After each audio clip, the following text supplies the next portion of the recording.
Indonesia ini negara yang akan dijadikan pusat Ahmadiyah terbesar di dunia. Kenapa kok bisa ada orang sudah beragama Islam tapi tidak sholat? Ada orang beragama Islam tapi masih menyembah patung. Ada orang beragama Islam tapi mohon maaf masih percaya dengan yang lain. Muncul sejarah daripada Islam kejawen itu adalah salah satu dasarnya, yang penting kami masuk ke dalam Islam dulu. Masalah nanti Islam kami benar atau tak benarnya nanti dulu belakangan. Yang penting kami masuk Islam dulu. Nah, akhirnya masuk Islam. Tapi mereka tak sholat. Sampai-sampai satu kelompok di Jawa itu, mereka sampai berani mengatakan Islam kejawen ini lebih benar daripada Islam yang sekarang.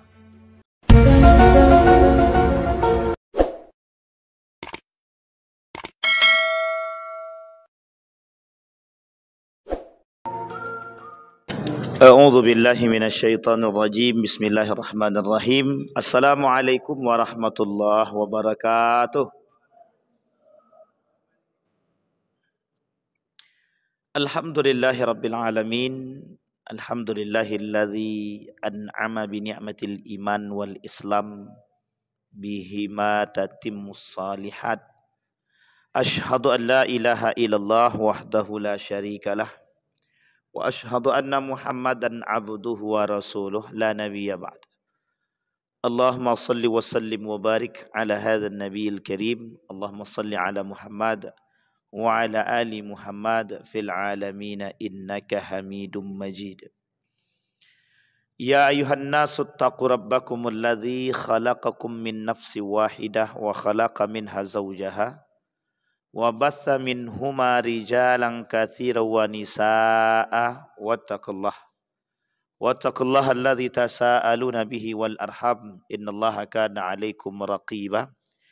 Wa qala Allah ta'ala ya ayyuhalladzina amanu taqullaha wa qulu qawlan sadida yuslih lakum a'malakum wa yaghfir lakum dhunubakum wa may yuti'illaha wa rasulahu faqad faza fawzan 'azima. Puji syukur kehadiran Allah dengan mengucapkan Alhamdulillahirabbil alamin. Berselawat kepada Nabi dengan mengucapkan Allahumma shalli ala Muhammad wa ala ali Muhammad fil alamin innaka Hamidum Majid.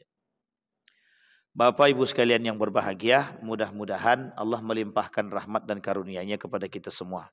Allah berkahi, Allah sehatkan, Allah kuatkan kita semua. Allah jadikan kita orang-orang yang selalu bersyukur akan segala nikmat-Nya. Kemudian Allah jadikan rumah tangga yang sakinah mawaddah warahmah, anak-anak yang saleh dan salihah. Kita semua insya Allah husnul khatimah dan istiqamah dalam kebaikan dan ketaatan. Amin ya rabbal.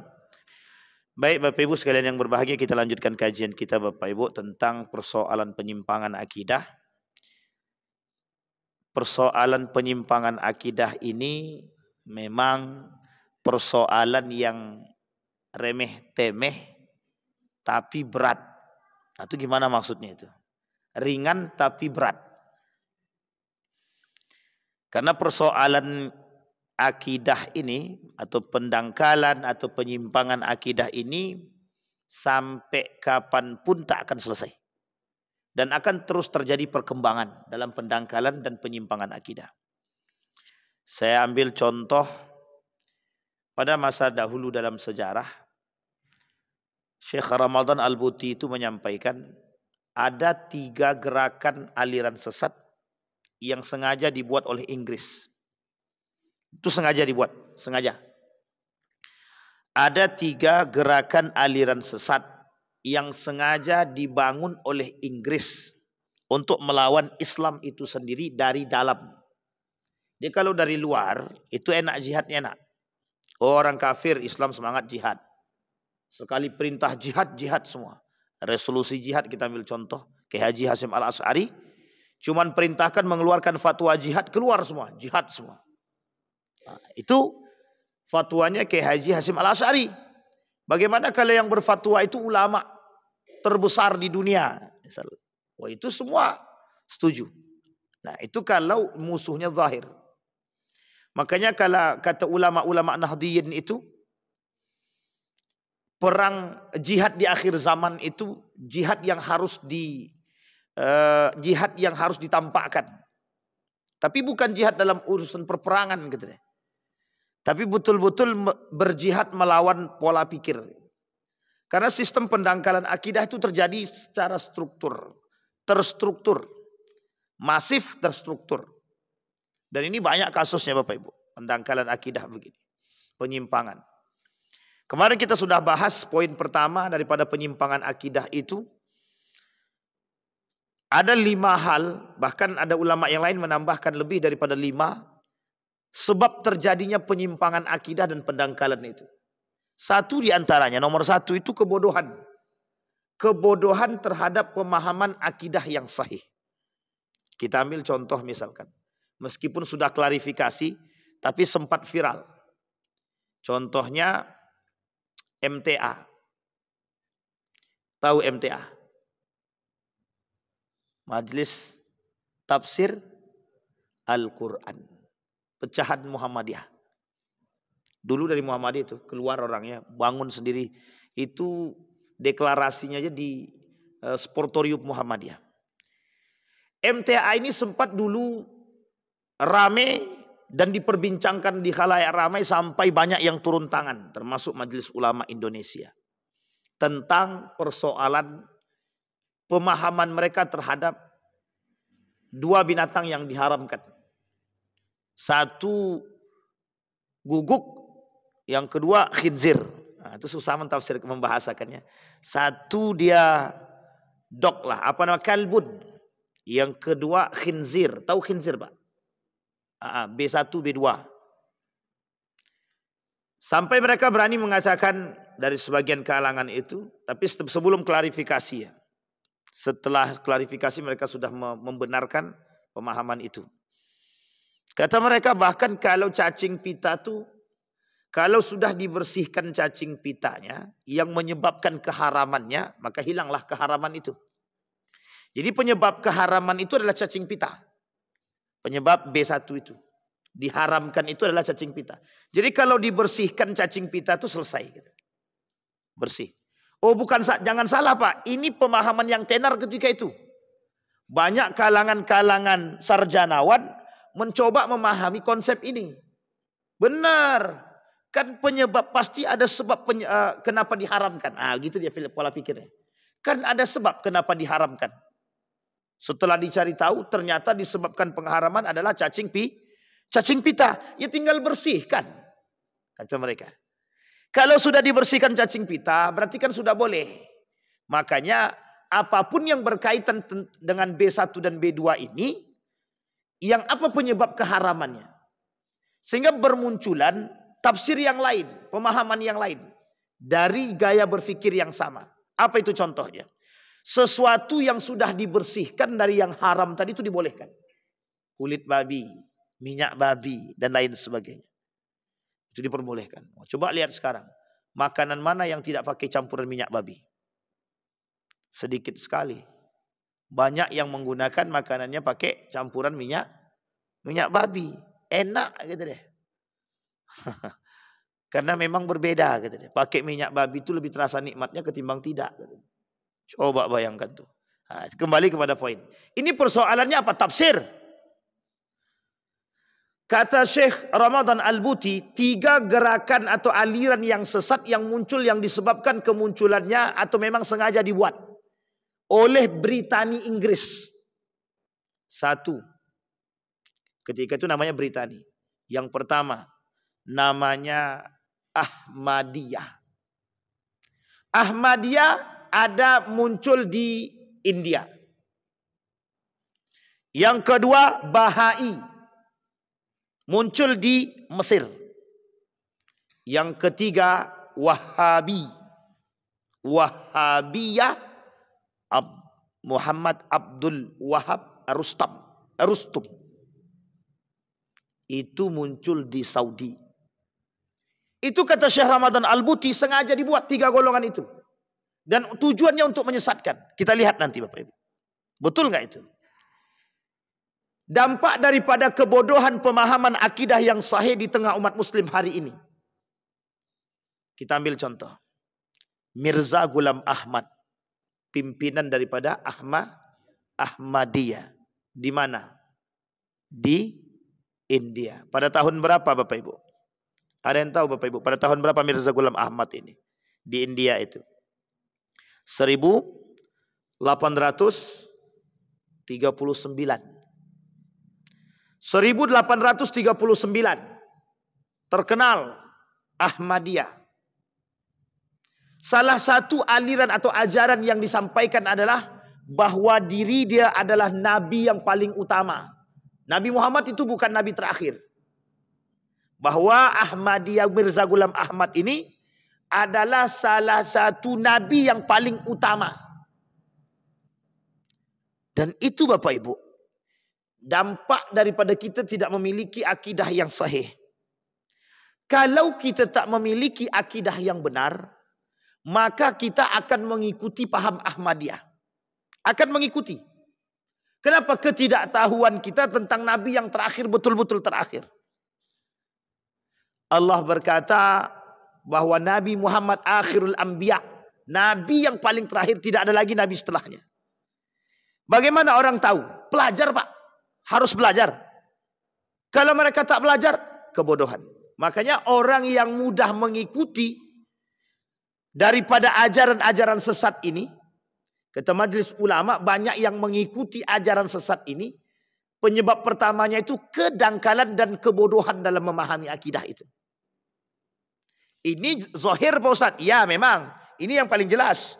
Dia masih ada yang lebih tak jelas lagi, yang abu-abu. Kalau dah masuk dalam konsepnya itu. Kita ambil contoh tadi. Seperti Bahai. Bahai itu Bapak Ibu. Pada tahun berapa itu? Menteri Agama sebelum Yakult ini siapa namanya? Lukman Saifuddin. Lukman Saifuddin apa Lukman Hakim?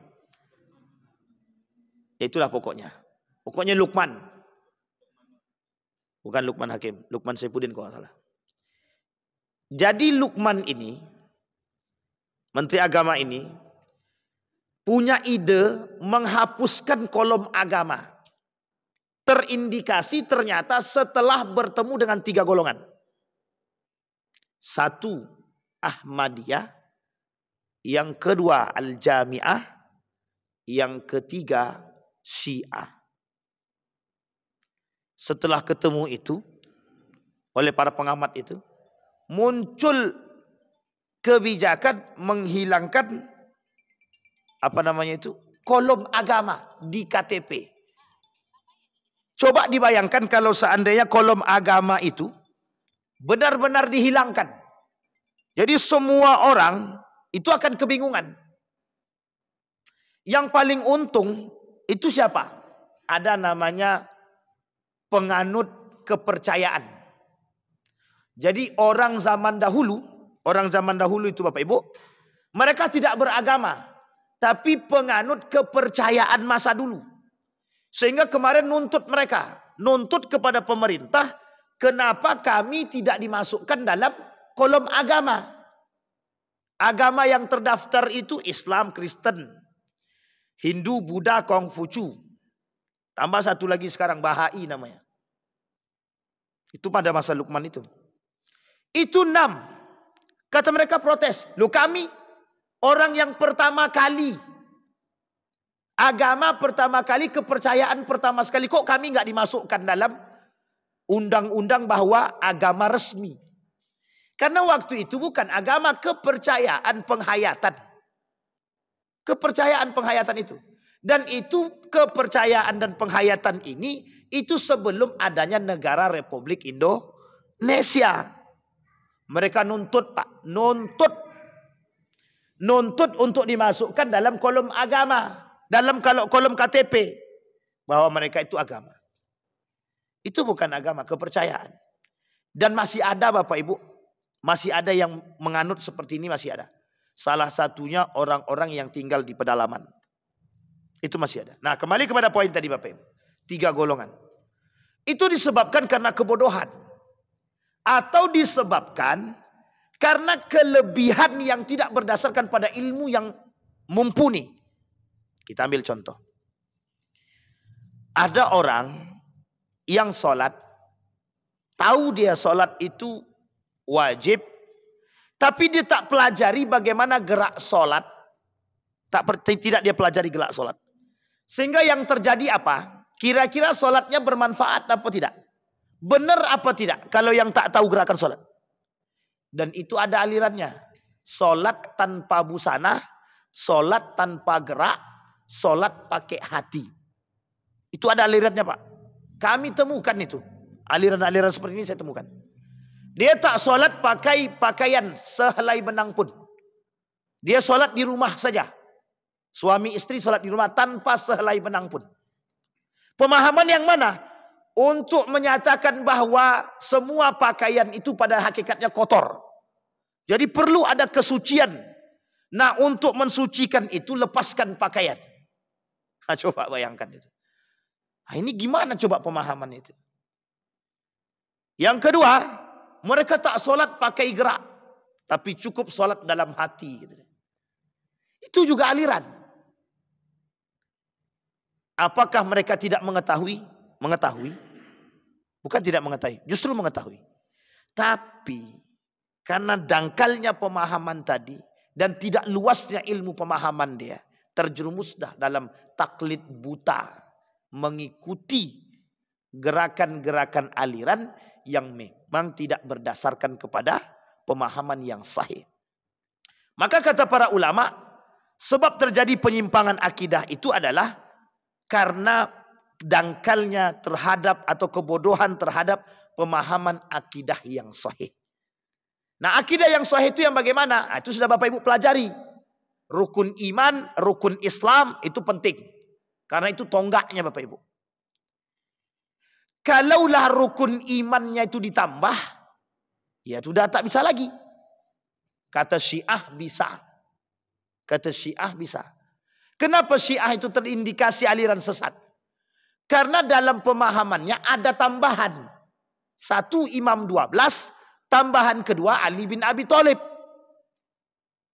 Dan mereka secara akidah itu sudah salah itu. Bertolak belakang daripada rukun iman dan rukun Islam. Dia kita tolak ukur kita itu Bapak Ibu. Rukun iman dan rukun Islam. Itu yang pertama. Sekarang yang kedua. Tidak mengenal kejahiliahan. Sebab terjadinya penyimpangan akidah itu tidak mengenal kejahiliahan. Maksudnya apa? Tidak mengenal karakteristik orang-orang jahiliyah pada masa dahulu. Uniknya coba bayangkan. Jarak tempuh masa itu jauh sekali. Dari masa baginda Nabi Muhammad SAW 1400 tahun yang lalu. Ketika baginda Nabi 1400 tahun yang lalu sebelum Nabi, mereka nyembahnya apa? Patung, matahari, hewan, pohon, binatang. Sekarang masih ada yang menyembah lautan, pohon, sesajenan, dan lain sebagainya. Itu masih ada. Meskipun sudah berkurang banyak. Tinggal sedikit. Uniknya adalah kok bisa jarak yang begitu jauh sekali masih bisa menyisakan orang-orang seperti ini. Nah, ini penting untuk dipahami. Kok bisa menyisakan orang-orang yang seperti itu.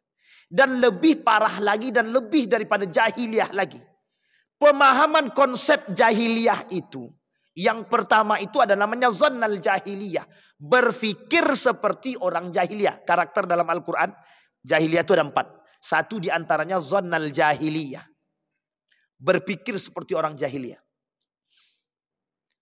Jahiliyah mempertuhankan patung.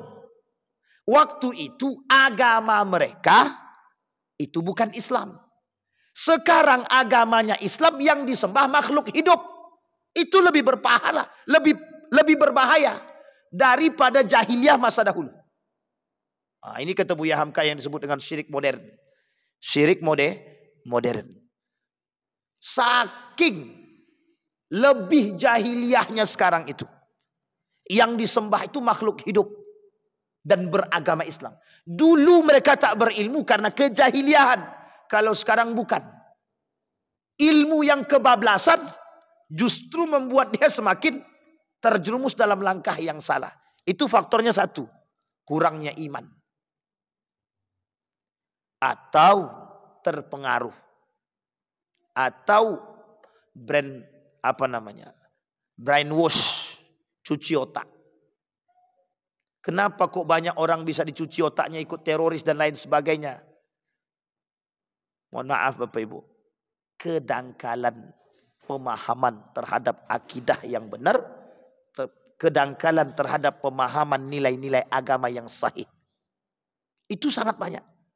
Kenapa kok bisa ada orang-orang yang mohon maaf menganggap polisi itu halal untuk dibom? Kenapa para polisi pemerintah itu harus dibom? Itu kan pemahaman terorisme yang sesat dan menyesatkan itu. Pertanyaannya, mengapa mereka bisa mengatakan bahwa pemerintah ini taghut? Kenapa?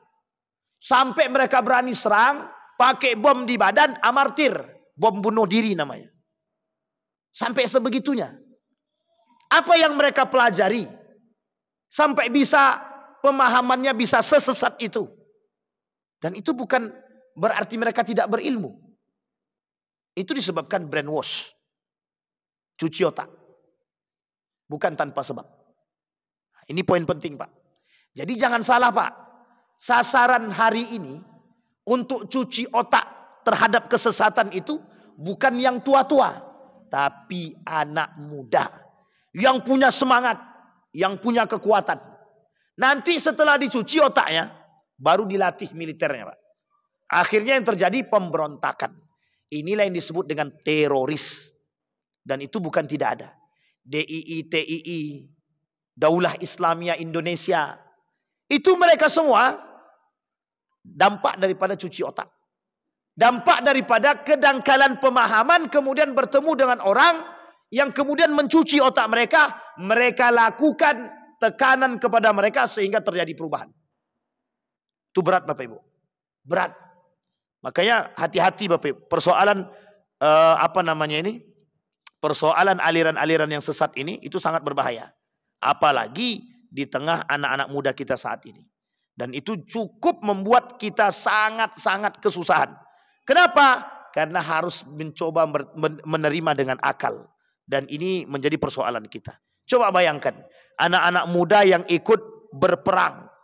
Anak-anak muda yang ikut melakukan teroris. Bergabung dengan kelompok-kelompok tertentu. Ada seorang anak muda. Dibakarnya ijazahnya. Apa dia kata? Ijazahku ini tak bermanfaat. Itu alumni pesantren ternama itu Pak. Diambilnya ijazahnya, dibakarnya Pak. Apa katanya? Ijazah ini tak bermanfaat. Bergabung dia dengan kelompok-kelompok teroris tadi. Udah lama tapi kasus itu. Akhirnya anak itu kemudian diambil dengan cara berbagai macam cara. Kemudian dicuci otaknya lagi. Dibersihkan kembali. Barulah kemudian sehat. Dan itu butuh waktu 2 tahun rehabnya itu Pak. Butuh waktu berapa tahun? 2 tahun. Nah kembali kepada poin tadi. Nah Bapak Ibu. Yang ketiga ada namanya ta'asub.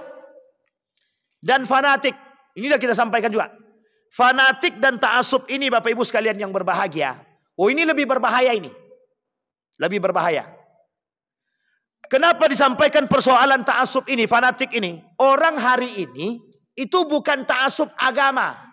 Ta'asub atau fanatik terhadap golongan, bukan agama. Jadi hari ini tuh orang fanatik itu menganggap kami ini fanatik terhadap agama Pak Ustadz. Salah. Mereka fanatik terhadap golongan. Kita ambil contoh. Malam hari ini saya ingin angkat Ahmadiyah. Ahmadiyah itu Bapak Ibu, pengikutnya ratusan ribu. Di mana tempatnya? Di India. Lahirnya di India. Bayangkan Mirza Ghulam Ahmad ini cuma tinggalkan begini saja tangannya. Itu rebutan manusia itu. Lautan manusia yang pengen cium tangannya itu. Coba bayangkan. Apakah mereka fanatik terhadap Mirza Ghulam Ahmad atau terhadap agamanya? Mana yang benar? Mereka ta'assub atau fanatik bukan kepada Mirza Ghulam Ahmad, tapi bukan kepada agama, tapi lebih kepada Mirza Ghulam Ahmad. Karena Mirza Ghulam Ahmad dianggap punya kelebihan. Karena dianggap punya kelebihan, inilah kemudian yang menjadi persoalan. Sehingga Bapak Ibu, asabiyahnya atau fanatisnya atau fanatiknya bukan kepada ajarannya, lebih kepada Mirza Ghulam Ahmadnya. Kenapa Majelis Ulama Indonesia mengatakan kesesatan Ahmadiyah? Lu kalau tak sesat berbahaya, Pak. Indonesia ini negara yang akan dijadikan pusat Ahmadiyah terbesar di dunia.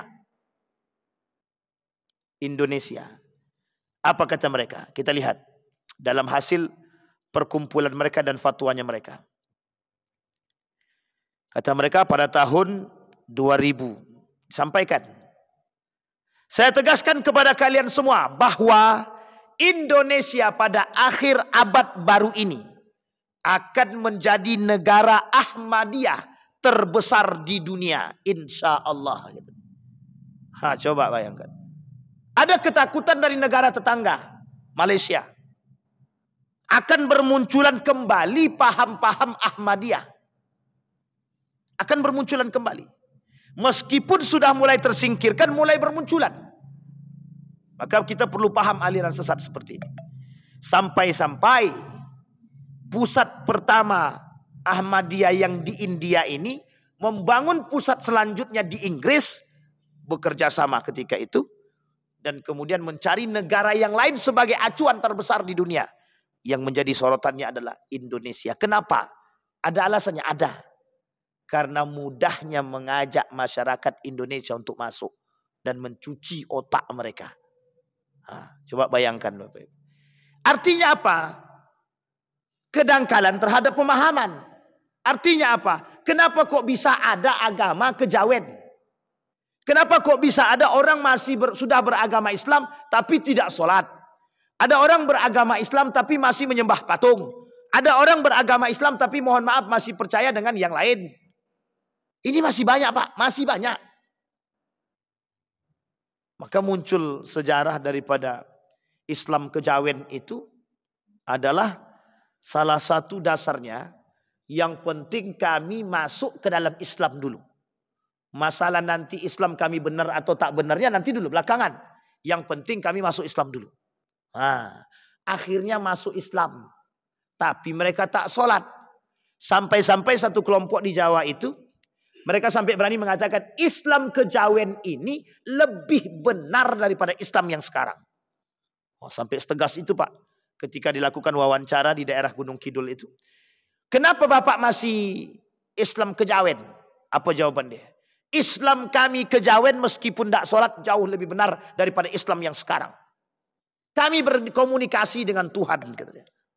Ini persoalan, Pak, bagi kita. Menjadi persoalan. Nah, Bapak Ibu sekalian yang berbahagia, dalam sorotan kita hari ini, pendangkalan akidah dengan bermunculnya aliran-aliran sesat itu menjadi perhatian kita semua. Itu yang ketiga. Sekarang kita lihat yang keempat Bapak Ibu. Asabiyah ya. Asabiyah. Jadi kalau orang-orang Muhammadiyah jangan terlalu fanatik terhadap Muhammadiyah. Sampai-sampai Muhammadiyah harga mati. Tidak ada itu Bapak Ibu. Itu tidak slogan itu. Tidak slogan. Iya. Kenapa saya katakan tidak slogan? Yang kita bela, yang kita harus fanatik terhadap agama, bukan golongan. Dampak daripada fanatisme golongan, itu ketika golongan kita itu dijelekkan orang, kita sakit hati. Kalau yang dijelekkan agama, kita sakit hati, masih ada wajar-wajarnya lagi, Pak. Tapi kalau yang dia sakit hatikan itu adalah golongan. Pertanyaannya, mungkin tidak golongan itu salah? Ada salahnya gitu. Apa Muhammadiyah benar secara utuh? Apa Nahdlatul Ulama benar secara mutlak? Apa Wahabi benar secara beneran? Persis dan lain sebagainya? Enggak, Pak. Jadi kalau kita fanatik terhadap golongan, kalau ada orang yang menjelekkan golongan tersebut, maka kita tak terima. Karena fanatisme kita bukan kepada agama, tapi kepada golongan. Jadi ketika ada kritikan terhadap yang salah, kita protes. Sakit hati. Meskipun itu benar salahnya. Kadang-kadang kita tak terima. Dengan kebenaran yang salah yang kita lakukan diperbaiki oleh orang kita tak terima. Karena saking fanatiknya terhadap golongan. Muhammadiyah bisa salah. Nahdlatul Ulama sangat bisa salah. Persis bisa salah. Semua gerakan itu bisa salah. Apapun organisasinya.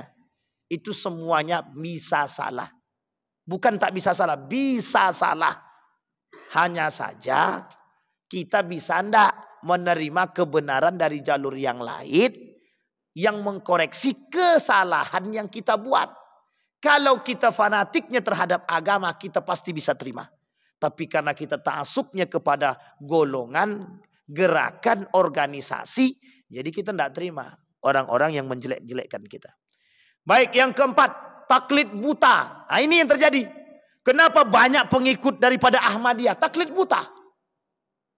Taklid buta. Pada masa baginda Nabi ada nabi palsu. Siapa namanya? Musailamah Al-Kadzab. Itu yang paling populer. Pengikutnya banyak apa tidak? Banyak, Pak. Musailamah Al-Kadzab ini Bapak Ibu bukan orang bodoh, orang pintar. Sangat terkenal dan tersohor dengan keahliannya dalam bidang syair. Saking pintarnya dalam bidang syair, dibuatlah ayat-ayat Al-Quran oleh mereka dalam kitab dia itu. Dia tuliskan dengan bahasa syair yang dia miliki. Nah, itulah munculnya ayat tentang gajah itu. Al-Fil. Al-Fil di dalam Al-Quran berbeda dengan Al-Fil yang dia buat. Kalau bahasa Indonesianya itu gajah. Badannya besar. Hidungnya panjang. Katanya. Anfu tawil. Itu bahasa dia. Kalau Al-Fil yang ada di dalam Al-Quran berbentuk syair. Begitu juga tentang satu kecaman. Sementara yang dia buat ingin menandingi itu tadi. Dia merasa sombong dengan ilmu syairnya. Bukan orang bodoh, Pak. Bukan orang bodoh. Merasa berilmu dengan keilmuan syair yang dia miliki. Bahasa yang dia miliki. Sehingga kesombongan dia ingin menandingi syair daripada Al-Quran. Kehebatan bahasa daripada Al-Quran. Dia buat tandingan. Justru ketika dia buat tandingan diketawai oleh pengikutnya sendiri. Uniknya, perhatikan baik-baik uniknya. Pengikutnya mengetahui perbuatan dia, tapi justru mengikuti. Itu kan logika terbalik. Kenapa? Fanatisme. Kenapa? Taklid buta. Sama Pak. Dengan kelompok-kelompok yang aliran-aliran sesat sekarang itu. Syiah. Apakah yang menjadi imamnya Syiah ini bukan orang pintar? Pintar. Apakah para imam-imamnya Syiah ini orang yang tidak berilmu? Salah, berilmu. Berilmu mereka, Pak. Pertanyaannya, kok bisa pengikutnya banyak? Karena fanatisme kepada orang, fanatisme kepada golongan, itu yang menyebabkan. Kesombongan dan keangkuhan. Kedangkalan pemahaman kita terhadap Islam yang sahih, yang benar, itu yang menyebabkan. Kemudian yang keempat itu ada sebab lagi. Taklid buta tadi. Karena si Anu itu kawanku Ustaz. Dan dia ikut golongan Syiah. Maka aku percaya dengan dia. Dia orang baik dan aku ikut Syiah juga. Coba bayangkan. Nih Pak, mohon maaf. Alumni pesantren. Salah satu alumni pesantren terbesar di Indonesia. Berangkat dia ke Iran. Dia katakan ke saya begini. Wan, kalau ndak Syiah ndak yes. Kalau ndak Syiah ndak yes. Paham maksudnya Bapak Ibu? Kau harus pindah ke Syiah. Syiah itu bagus. Hanya orang-orang saja yang berpandangan jelek tentang Syiah. Tahu Bapak Ibu kenapa? Karena dia sekolah di situ. 3 tahun dia sekolah berubah langsung. Apa kata dia? Aku tak mau balik Wan. Surganya dunia itu ada di sini kata dia. Astagfirullah. Sampai ibunya stres Pak. Nelpon kepada kawan dia yang lain. Membujuk dia agar dia mau pulang. Tak mau dia balik. Sudah menikmati sekolah di Qum. Artinya Bapak Ibu. Itu bukan disebabkan karena kebodohan saja. Kalau sudah temakan air tadi itu susah memang. Kalau sudah merasa nikmat tadi susah. Kalau sudah mendapatkan kepentingan tadi sudah sulit. Sehingga mohon maaf penyebab yang lain itu adalah ikut-ikutan. karena merasa kenyamanan dan lain sebagainya. Sehingga artinya mereka terbawa dengan suasana. Maka Bapak Ibu sekalian yang berbahagia, poin-poin yang saya sampaikan itu poin-poin yang penting yang memang terjadi di tengah kita begitu. Yang mudah diikuti dan sangat-sangat mudah diterima. Kita ambil contoh yang paling sederhana saja. Bapak Ibu lebih pilih mana? Ibadah dengan mudah atau dengan ribet? Ibadah sholat dengan mudah atau dengan ribet? Pasti orang pilih dengan mudah. Habis sholat nggak usah zikir berjamaah, ngabisin waktu. Misal aja. Itu contoh ya. Sederhana kan? Lebih cepat. Karena dalil Al-Qur'annya ada. Berzikirlah kalian qiyaman wa qu'uda. Kalian boleh berzikir sambil berdiri, sambil duduk boleh. Jadi assalamualaikum warahmatullahi wabarakatuh. Assalamualaikum warahmatullahi wabarakatuh. Langsung berdiri zikir sambil jalan boleh. Lebih cepat apa lebih lama? Kalau nunggu zikir berjamaah, belum lagi zikirnya ada 3. Subhanallah, alhamdulillah, Allahu Akbar. Nanti imamnya tambah pula lagi la ilaha illallah. Tambah lagi imam doanya panjang, habislah 15 menit. Coba bayangkan. Orang-orang berpikir sehingga daya tarik. Uniknya Pak, kalau kita tahu ilmunya tidak jadi persoalan. Kalau kita tahu ilmunya tidak jadi persoalan. Yang kita tak tahu, yang kita persoalkan adalah kita tidak tahu ilmunya tapi kita ikut-ikutan. Itu persoalannya. Sehingga dengan ikut-ikutan, kalaupun kita ikut-ikutan ada landasan yang kuat yang kita ikuti tak ada masalah. Yang salahnya lagi, sudah kita tidak tahu landasan yang kuat, ikut-ikutan menyalahkan orang pula lagi. Ini masalah Pak. Saya katakan ini masalah besar. Masalah besar. Dalam semua golongan tidak boleh menganggap diri dia paling benar itu tidak boleh. Muhammadiyah menganggap diri dia paling benar. Tak boleh Pak. Tapi kalau dia berkata kepada kelompok dia bahwa apa yang dia buat ini benar, ya tidak ada masalah. Tapi kalau mengatakan yang lain itu sesat, seperti yang terjadi di Kampar itu. Muhammadiyah firqah dhalah katanya. Muhammadiyah organisasi sesat, NU sesat, Persis sesat kata dia. Wah kalau itu udah parah itu Pak. Sudah menyesatkan orang, sudah mengkafirkan orang, sudah menjelekkan dan mencela orang lain. Itu yang berbahaya. Nah ini yang indikasinya di situ Pak. Indikasinya itu di situ. Maka tidak bisa Pak. Nah poin terakhir yang kelima kata para ulama yang menjadi atau penyimpangan sebab terjadi penyimpangan akidah tadi yang kelima ghulu. Tahu ghulu Bapak Ibu? Berlebihan. Tidak boleh Pak. Kata Allah dalam Al-Quran la taghlu fi dinikum. Jangan kalian berlebihan dalam agama kalian. Ingat kalimat ini baik-baik. Ada persoalan, ada Pak.